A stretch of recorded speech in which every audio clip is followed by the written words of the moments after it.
Mes amis, en ce dimanche et pour une fois, je vais vous faire un message d'espoir. Un message, je dirais, positif. Vous le savez, depuis 4 ans, je me plains, j'engueule tout le monde, je vous traite tous de moutons, d'aveugles, d'endoctrinés ou de lobotomisés. Je me plains bien sûr aussi globalement du système politico-médiatique que je qualifierais de consanguin.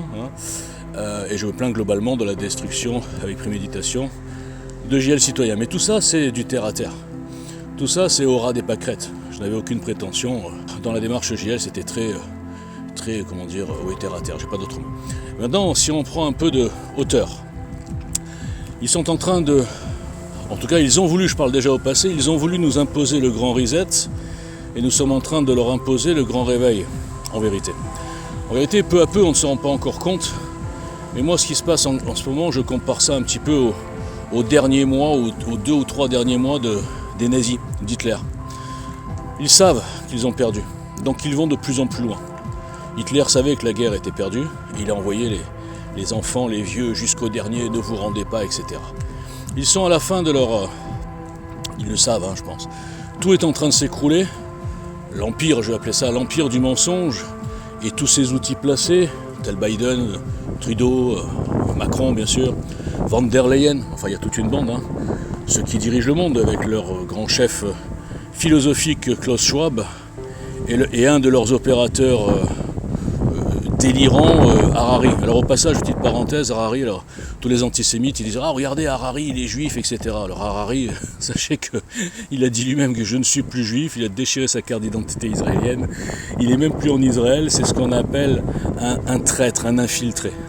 Ça fait partie des nombreux juifs que moi je dénonce, parce que vous savez que même si je me bats contre l'antisémitisme délirant basé sur des délires qui rapportent gros aux charlatans, espèce de plan mondial, de complot juif, etc., eh bien, moi je n'épargne pas les pourritures qui sont juifs.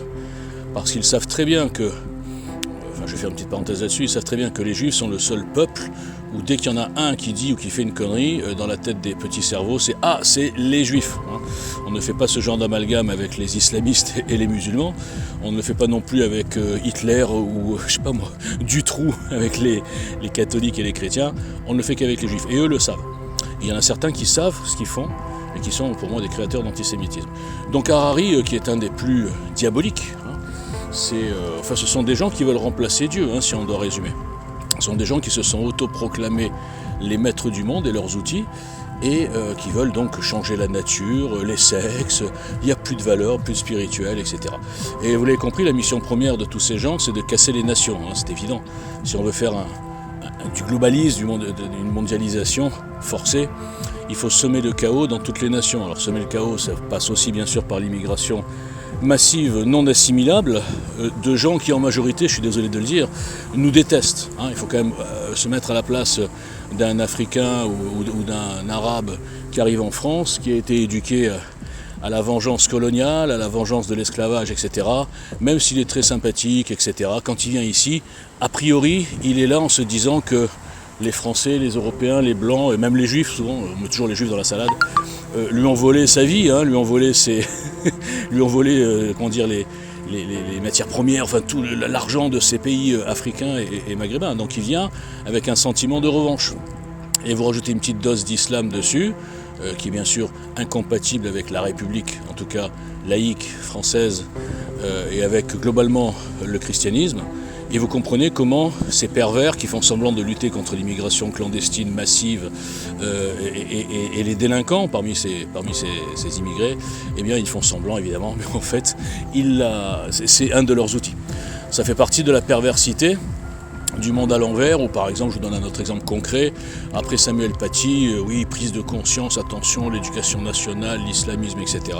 1 an plus tard, Macron, provocation totale, nomme ministre de l'éducation nationale un indigéniste wokiste islamophile, qui s'occupe de l'éducation sexuelle, et qui est en train de casser le peu de barrières laïques, de laïcité que nous avions en France. Donc on est vraiment dans un truc de perversité, de psychopathie, de provocation incroyable. Mais, je le répète, je pense qu'ils sont à la fin. Ils sont à la fin, tout est en train de s'éveiller.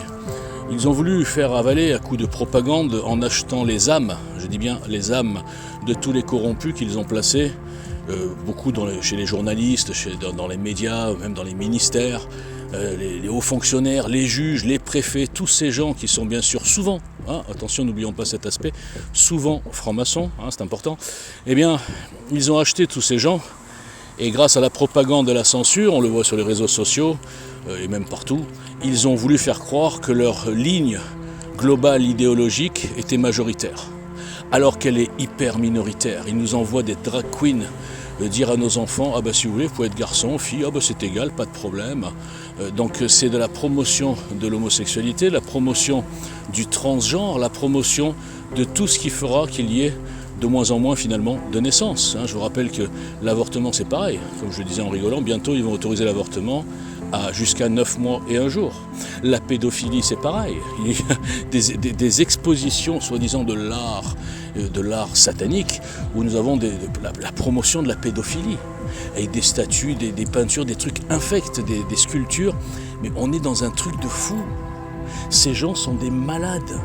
Ils représentent peut-être 1%, et encore je suis gentil, de la population, et ils mènent le monde vers Satan. J'ai pas d'autre mot, je suis désolé, pourtant moi je suis pas, vous savez que je suis pas un très grand religieux, je suis croyant, mais je suis moitié juif, moitié catholique, enfin moi je suis un peu moitié tout. Mais justement, j'ai la chance de parler avec des gens qui étudient vraiment la Bible, d'autres qui étudient vraiment le Talmud, et ces gens-là sont optimistes. Ils disent qu'on souffre, on va encore souffrir, mais que la fin elle est déjà écrite, et qu'on va dire c'est le bien qui va gagner. Donc mon petit EGL à côté de ça, ma petite démarche citoyenne, mes petites crises de nerfs en disant les gars réveillez-vous, et que bon finalement ils se sont réveillés mais contre moi c'est rien, ça n'a pas d'importance par rapport à ce qui va se passer. Et moi je vous le dis, je reviens sur ma comparaison, on est aujourd'hui en février-mars 1945. Ils sont chacun dans leur bunker, pardon. Il y a toutes les affaires qui sortent. Biden, on n'en parle pas ici, mais c'est une catastrophe. Il y a même des électeurs démocrates qui sont en train de lui cracher à la gueule et qui disent qu'ils voteront Trump. Donc le retournement est en train de se faire. Il viendra bien sûr des États-Unis, dans le bon sens. Non pas les États-Unis de l'État profond, Biden et toute la clique, et Clinton et Obama. Non, les vrais États-Unis. Ce qu'on appelle l'Amérique profonde. Alors ils appellent ça avec dédain l'Amérique profonde, comme ils disent la France profonde. Mais ils ne se rendent même pas compte que la France profonde et l'Amérique profonde, justement, ce sont les vrais gens. Ce sont les gens qui ne sont pas complètement lobotomisés et corrompus par un système anti-valeurs, anti-nation, je l'ai déjà dit, anti-spirituel, anti-tout, anti-humain finalement, et pro-intelligence artificielle. On ne remplacera jamais l'homme, on ne remplacera jamais Dieu, et on ne remplacera jamais EJL, citoyen. Voilà, la fin elle est extraordinaire. Merci, bon dimanche.